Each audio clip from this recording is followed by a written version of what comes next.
Market में different types के तवे अवेलेबल हैं। तो आज इस वीडियो में मैं आपको बताऊंगी कि ये तवे कैसे अलग है और किस पर कौन सी चीज़ अच्छी होती है। अब मेरे पास ये सारे वैरायटी के तवे हैं क्योंकि मैं एक कंटेंट क्रिएटर हूँ और मुझे सारी चीज़ें रखनी पड़ती है, वीडियो बनाना पड़ता है। पर आप डिसाइड कर सकते हैं कि आपको कौन सा तवा चाहिए। हो सकता है 1 या 2 या फिर अप टू 3 तवे का कॉम्बिनेशन आप अपने घर पर रखें। तो ये जो सारे तवे हैं ये मैंने Amazon से लिए हैं और इनकी लिंक्स आपको वीडियो के डिस्क्रिप्शन बॉक्स और फर्स्ट पिन कमेंट में मिल जाएगी। Amazon पर जो ग्रेट इंडियन फेस्टिवल चल रहा है इसमें काफी सारी प्राइस ड्रॉप्स हुई हैं। तो अगर आप अपनी शॉपिंग प्लान करते हैं, तवा खरीदना चाहते हैं, कुछ भी खरीदना चाहते हैं तो ये अच्छा मौका है दिवाली के लिए, फेस्टिव सीजन के लिए शॉपिंग करने का। चलिए वीडियो शुरू करते हैं। पहला है ये काफी यूनिक तवा जो मैंने भी पहले आपको किसी वीडियो में नहीं दिखाया है। ये है स्टेनलेस स्टील ट्राई प्लाई का तवा। काफी अच्छी थिकनेस का है, इसमें कोई और कोटिंग नहीं है, normal try ply stainless steel है, स्टर्डी हैंडल है, काफी अच्छा है। एवियास ब्रांड का मैंने ये लिया है। तो इसमें आपको 1-2 ब्रांड्स के और मिल जाएंगे तवे। तो इसमें रोटी मैंने बनाकर देखी, पराठा बनाकर देखा, इनफैक्ट मैंने इसमें एग ऑमलेट भी बनाकर देखा, बहुत आसानी से निकल आया। तो ये काफी अच्छी चीज है। चीला वगैरह बन जाएगा, उत्तपा बन जाएगा। नॉर्मल जो पेपर डोसा होता है वो मैंने इसमें ट्राई नहीं किया है। तो इसके ओवरऑल एकदम बढ़िया तवा है। इसका जो कौन है या एक नेगेटिव पॉइंट अगर मुझे बोलना हो तो वो ये है कि ऑयल डालने के बाद जब आप इसमें कुछ भी बनाते हैं, पकाते हैं, तो एक पीली सी लेयर इसमें बहुत जल्दी साइड में आ जाती है। पर क्योंकि ये स्टेनलेस स्टील है तो आप घिसकर उसको निकाल सकते हैं। पर हाँ, ये एक चीज है कि आपको इसकी सफाई रेगुलरली अच्छे से करनी पड़ेगी। नेक्स्ट है ये हनीकॉम का तवा। इसके ऊपर हनीकॉम हाइब्रिड स्ट्रक्चर दिया हुआ है। तो ये जो आप देख रहे हैं आउटर लाइन जो है हेक्सागोन की हनीकॉम स्ट्रक्चर की, ये स्टील की है और अंदर की नॉन स्टिक की बनी हुई है। और जो नॉन स्टिक की लेयर है वो नीचे है और स्टील की थोड़ी सी ऊपर है। तो इस वजह से हनीकॉम के इस तवे के ऊपर आप मेटल का चम्मच यूज कर सकते हैं। तो ये तवा भी काफी बढ़िया है। इनफैक्ट जो हमने इससे पहले ट्राईप्लाई का देखा उससे ज्यादा नॉन स्टिक सरफेस ये प्रोवाइड करता है। तो क्योंकि ये छोटा है साइज में, इसे आप रोटी, पराठा, चीला, उत्तपा इन चीजों को बनाने के लिए यूज कर सकते हैं। डोसे के लिए मेरे हिसाब से ये छोटा तवा है। तो हनीकॉम भी आजकल काफी पॉपुलर है। अगर आपको कास्ट आयरन वगैरह मेंटेन नहीं करना है, फिर थोड़ा सिंपल टू यूज तवा चाहिए जो कि easy to clean and maintain हो, तो आप इस तवे में इन्वेस्ट कर सकते हैं। हनीकॉम में ये दूसरा तवा है मेरे पास, ये डोसा तवा है। तो इसमें आप देखेंगे कि एजेस भी दी हुई हैं और साइज में ये काफी बड़ा है। इस पर भी पूरा हनीकॉम का स्ट्रक्चर दिया हुआ है। तो सेम चीज है कि हल्की सी उठी हुई इसमें हनीकॉम के स्टेनलेस स्टील की लेयर है और उसके पीछे नॉन स्टिक की लेयर है। तो इसमें आप मेटल का चम्मच यूज कर सकते हैं। और नीचे जो इसका बेस है पूरा ट्राईप्लाई है। तो इसके पहले भी जो हनीकॉम का तवा हमने देखा था वो पूरा ट्राईप्लाई का है, स्टेनलेस स्टील ट्राईप्लाई, और उसके ऊपर हनीकॉम दिया है। हैंडल भी काफी स्ट्रॉन्ग है, इसकी थिकनेस भी बहुत अच्छी है। तो ये तवा जो है ना, रोटी, पराठा, डोसा सब चीजों के लिए अच्छा है। इनफैक्ट आप चाहें तो केवल ये एक तवा भी ले सकते हैं अगर आपको एक ही तवा लेना है तो ये हनीकॉम का तवा मैंने यूज किया है रोटी के लिए, पराठे के लिए, डोसा मैंने खुद ट्राई किया है, चीला, ऑमलेट सब ट्राई किया है। इसमें अच्छे से बन जाता है। कम तेल में भी इसमें आसानी से चीजें बन जाती हैं। ये है हमारा देसी एकदम साधा लोहे का तवा। तो ये बहुत पुराना है, इसके हैंडल में भी क्रैक आ गया। लकड़ी का हैंडल है, सिंपल सा तवा है, थिकनेस इसकी अच्छी है। इसे आप एकदम घिस घिस के कैसे भी धो सकते हैं। बस आपको इसे सुखा के थोड़ा सा ऑयल लगा के रखना चाहिए ताकि इसमें जंग ना लगे। तो ये तवा काफी अच्छा होता है रोटी बनाने के लिए। और यूज के साथ साथ थोड़ा सा ये नॉनस्टिक हो जाता है कि आप अंडे का ऑमलेट वगैरह ऐसी कुछ चीजें इस पर बना सकें, पर वो भी जल्दी नहीं होता है।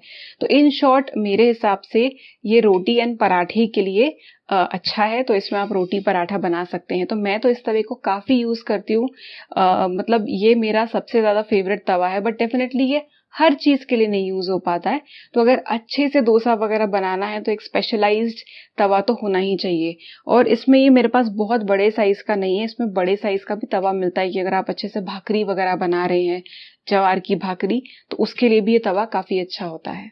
ये है कास्ट आयरन का तवा। तो कास्ट आयरन का जो तवा होता है ये बहुत अच्छा होता है, मतलब हेल्थ के लिए, और नेचुरली नॉनस्टिक होता है कि उसमें ये प्री सीजनड है तो ऑयल से इसे सीजन किया जाता है। तो इसमें आप डोसा, उत्तपम, चीला, रोटी पराठा भी बना सकते हैं। इसका जो सबसे बड़ा डिसएडवांटेज है वो ये है कि ये काफी भारी होता है। तो अगर आपको इन जनरल हाथों में दर्द होता है, कलाई में या बोन्स का प्रॉब्लम है, तो आपको इन जनरल कास्ट आयरन के बर्तनों को हैंडल करने में दिक्कत आएगी, फिर वो तवा हो या बाकी की चीज़ें। और इसे धोने के बाद आप ऐसे ही बर्तनों की तरह सूखने नहीं दे सकते, आपको इसे पोंछ के रखना पड़ेगा, थोड़ा गर्म करना पड़ेगा, या फिर अच्छे से सूखने के बाद इस पर तेल तो लगाना ही पड़ेगा। तो कास्ट आयरन भले ही काफ़ी अच्छी चॉइस है, अगर आप मेंटेनेंस के लिए इसके तैयार है तो ये एक अच्छा तवा है। ये एक नॉनस्टिक तवा है, लेकिन ये माइफन स्टोन की कोटिंग वाला है, तो ये नॉर्मल नॉनस्टिक लेयर नहीं है इसमें, ये एक पत्थर से बनी हुई लेयर है, माइफन स्टोन इसे कहते हैं। तो ग्रेनाइट कुकवेयर से मिलता जुलता होता है पर सेम नहीं होता है, तो माइफन थोड़ा अलग होता है।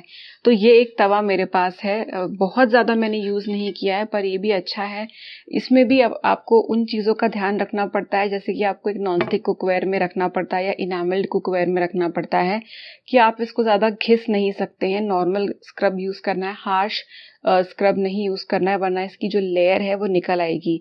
तो अंदर इसके एल्यूमिनियम होता है और ऊपर से माइफन स्टोन की कोटिंग होती है। तो जो मेरे पास ये है, ये होम एसेंशियल्स ब्रांड का है, हैंडल इसका वुडन फिनिश का है एंड इसमें भी एजेस दी है, तो डोसा वगैरह अगर आपको इस पर बनाना है तो वो भी आप बना सकते हैं।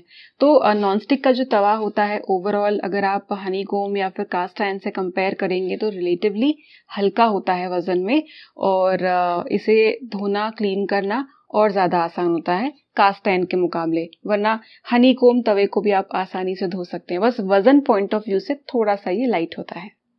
नॉनस्टिक तवे में ये एक काफ़ी अच्छा तवा है मेरे पास। इनफैक्ट इससे पहले भी मेरे पास इसी ब्रांड का, इसी डिज़ाइन में एक तवा था, और ये बहुत पहले से हम यूज़ करते आ रहे हैं, मतलब आजकल तो शूटिंग में ज़्यादा यूज़ करती हूँ मैं।